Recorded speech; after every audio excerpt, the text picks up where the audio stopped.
بەناوی خۆی بەخشندەی میهرەبان بەڕێزان لە بەژمارەی ئەم جارەدا باس لە زیادبوونی خەرجی لیستی موچەی فەرمانبەرانی هەرێمی کوردستانەکەین لە کابینەی نۆیەمی حکومەتی هەرێمی کوردستان لە ماوەی 6 ساڵدا کە 190 ملیار دینار زیادی کردو. بزانین چۆن. بێگومان کابینەی نۆیەمی حکومەتی هەرێمی کوردستان لە مانگی حوتی ساڵی 2019 پێگەنرا، بەڵام ڕێباز حەملان لە 27 پێنجی ساڵی 2019 کە ئەو کات وەزیری دارایی کابینەی هەشتم بوو وتی مانگانە 881 ملیار دینارمان پێویستە بۆ موچەی فەرمانبەرانی هەرێمی کوردستان. دواتر لە ساڵی 2020 لە پاش پێگەێنانی کابینەی نوێمی حکومەتی هەرێمی کوردستان لە پاش 5-6 مانگ حکومەتی هەرێمی کوردستان وتی 895 ملیارم پێویستە بۆ موچەی موچەخۆرانی هەرێمی کوردستان.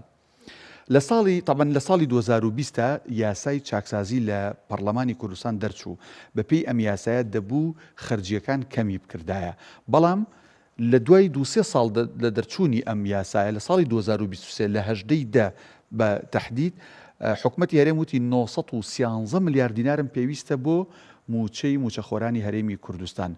لە کاتێکدا وەگوتم ساڵی 2020 یاسای چاکسازی دەرچوو بوو. لە 12 ساڵی 2024 ساڵی ڕابردوو کە حکومەتی عراق پارەی نارد بۆ هەرێمی کوردستان، حکومەتی هەرێم وتی پێویستم بە 949 ملیار دینارە، بەراوردکەن 13 بۆ 49 لە ماوەی مانگی دەی 2023 بۆ مانگی 3 ئەمە لێرە 2 مانگ لێ نزیکی 5 مانگ ئەوەندە ملیار دینار زیادی کرد. باش لە 21 ساڵی 2024 حکومەتی هەرێم وتی 956 ملیار دینارم پێویستە بۆ خەرجکردنی موچەی موچەخۆرانی هەرێمی کوردستان. لە 1/1/2025 ئێستا کە حکومەتی هەرێم وەفدی پێگەناوە لەگەڵ حکومەتی عراق ڕێک بکەون بۆ مانگی 1 و هەموو 12 مانگەکەی ساڵی 2025 دەڵێ پێویستم بە 1 تریلیۆن دینارە بۆچی بۆ لیستی موچەی موچەخۆرانی هەرێمی کوردستان.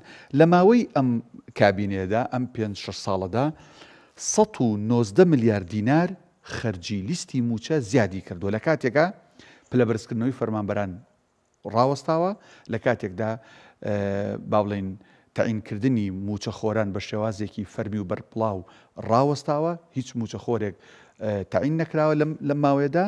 ئەگەر ئێمە بێت و بێنین لەم 190 ملیارە مانگی حوتی پار ساڵی 2024 خانەنشینی هاوتاکرا لەگەڵ عراق، ئەگەر 56 ملیاری بۆ ئەمە لابەرین، نزیکی 10 ملیار دیناریشی بۆ ئەو مامۆستایانی کە وەکو گرێبەست تەعین کران لابرین کە ئەما کاتە 66 ملیار دینار، لەم 190 ملیاری لابرین هێشتا نزیکی 53 بۆ 55 ملیار دینار ئەمێنێتەوە کە نازانرێ ئەم پارەیە بۆ زیادی کردووە، چۆن زیادی کردووە، لە کاتێکدا نە تەعینادەیە نە پلەبەرزکردنەوەی فەرمانبەرانەیە.